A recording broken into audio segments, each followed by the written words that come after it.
Are you feeling weird right now? Drained? Tired? Euphoric?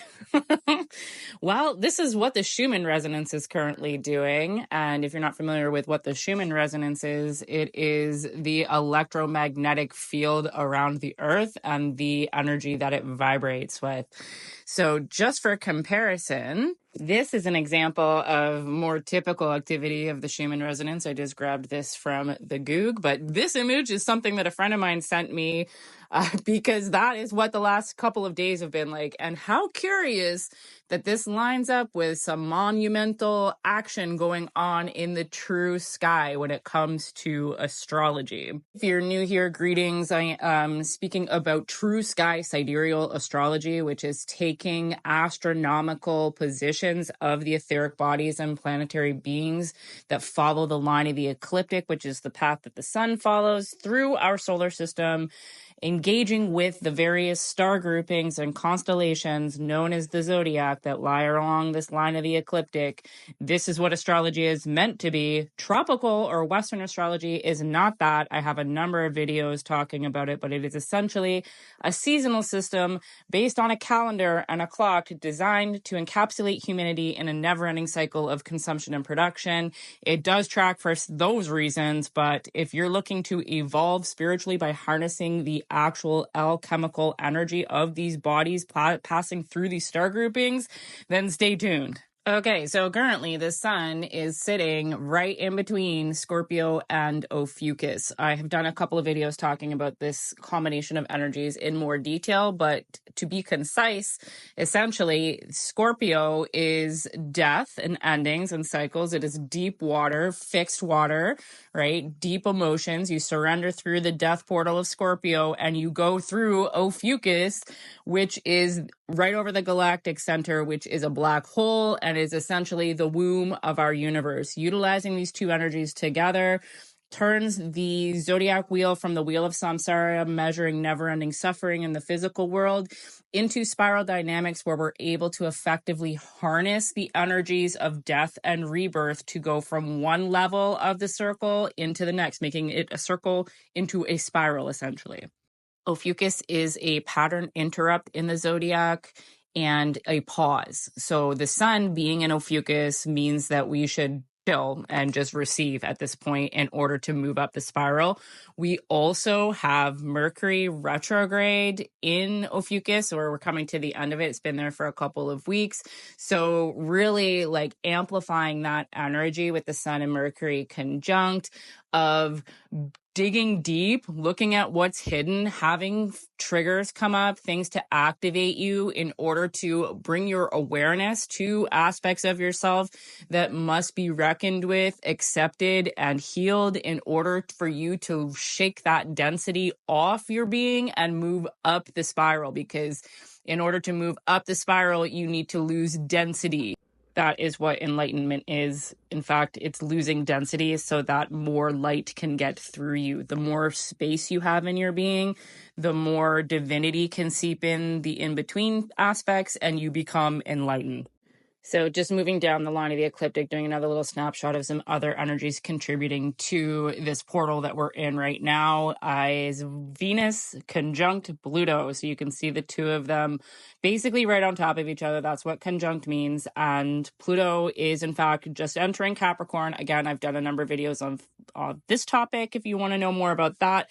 But Pluto is essentially the planet of death and endings, right? Cycles, very much Scorpio energy. Actually, in modern astrology, Pluto is co-ruler of Scorpio, in also with Mars, right?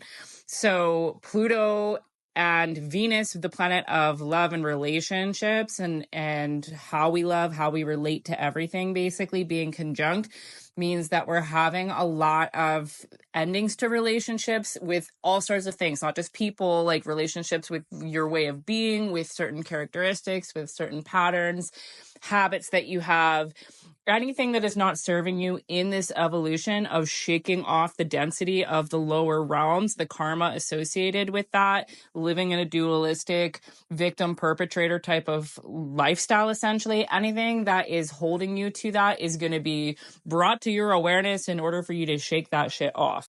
And the final aspect in the true sky that is currently contributing to this energy of death and rebirth and emotions being the vehicle for that, just following the line of the ecliptic down here to Mars in Cancer. Okay, so Mars is currently retrograde in Cancer, which only happens every 2.5 years. So it's a kind of a big deal. Mars is the planet of assertion and the self. It is the aggression energy. It is putting yourself out there, doing masculine yang energy, essentially. And Cancer is cardinal water. So they're basically, it's fire and water, right? Together.